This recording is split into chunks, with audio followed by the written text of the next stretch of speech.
on your home turf? Well, I guess it's one of my home tracks, right? Everybody, everybody says I have a lot of home tracks. So, honestly, just always look forward to coming up here. I have a lot of memories coming to this racetrack, a lot of really, really good memories, a lot of success, a lot of special times, and just, it's definitely one of those places I really enjoy coming to. So love the racetrack, love the part of the country, and looking forward to hopefully having a great weekend. As you alluded to there, this has historically been a strong track for you and your team. Obviously, you got your first victory here in 2007. You guys won here last fall. What is it about Dover that suits you and your Furniture Road team so well as of late, and can you replicate that this weekend? Well, I think for me personally, I just, first time I came here, I fell in love with the track, and I think anytime you like a place, you tend to understand it better and are able to just figure it out a little bit quicker. So I guess coming up through the ranks, figuring out the feel that I needed at this racetrack and what it took to be successful is something that I've carried through all the teams I've raced for and all the series I've raced in here. So been able to use that throughout the years to be successful, and I feel like the numbers don't even show really the success that we've had at this track. I've had so many really good races end in heartbreak here, and of course we've won a few along the way as well. So it's not been stats wise, I guess I don't even know if it's my best track, but definitely performance wise I think it's up there with one of our best. Okay, we'll open things up to the floor. Start there.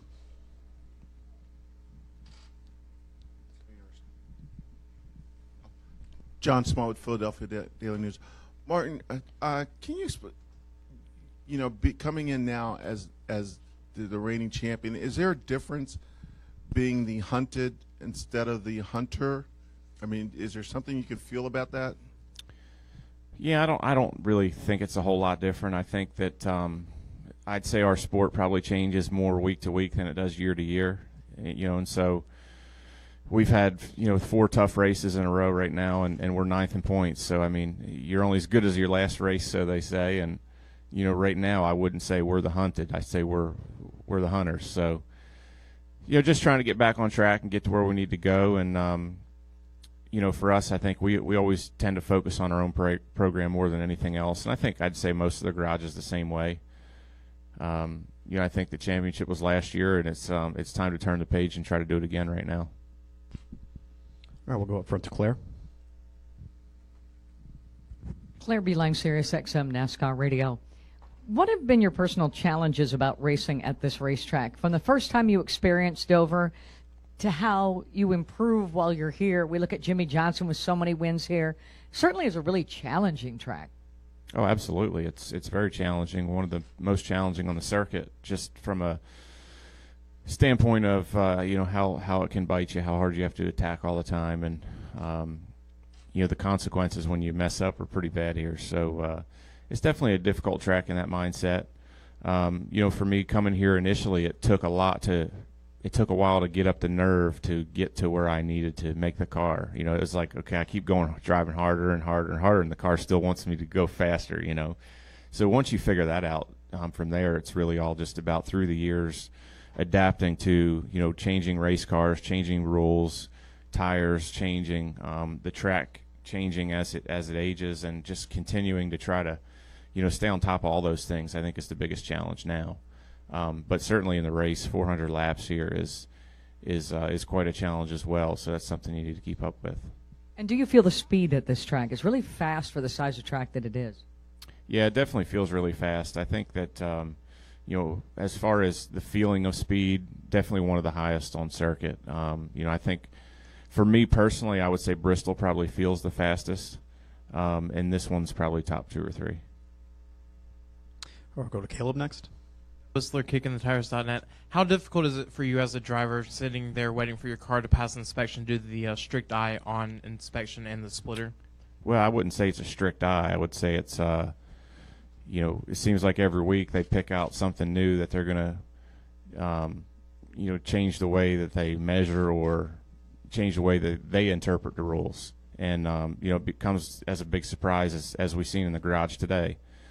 Nobody was really prepared for that because it's not how they'd done it for the rest of the season leading up to here. So that's all it is. It's a surprise. They change something, and all, we're supposed to be able to, I guess, know it's coming, have ESP or something. I'll go through the front.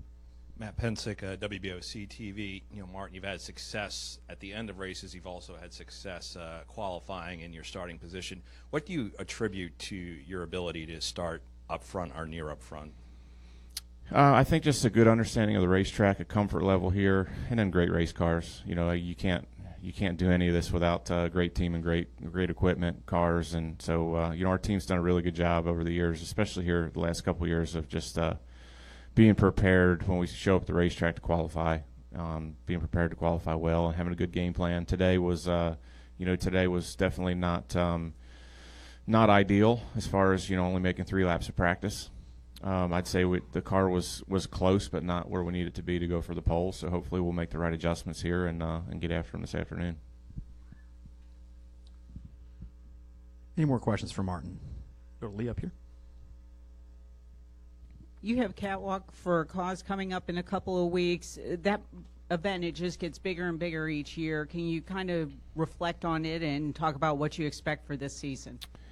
Well, I expect it to be another great event. We've been very busy. Everybody's been busy preparing for it and getting things together. We had all the drivers and the kids together last week at Rescue Ranch. We were painting and planning plants just to break the ice, let everybody get to know each other, make everybody comfortable with each other. So that was good. It was a fun little night, and everybody had a good time. And looking forward to it. It's become such a big event over the years. It's amazing just to think how it started and where it is now. So we've got some exciting things happening, and it's going to be big. So everybody's this is the last 2 weeks preparing, and everybody's a little nervous, and things are coming together quickly. But everybody's done a great job. All of our sponsors, everybody that works for the foundation's done a great job, and looking forward to hopefully raising a lot of money for the kids. All right. Any more questions for Martin? Thank you. All right. Thanks, Martin.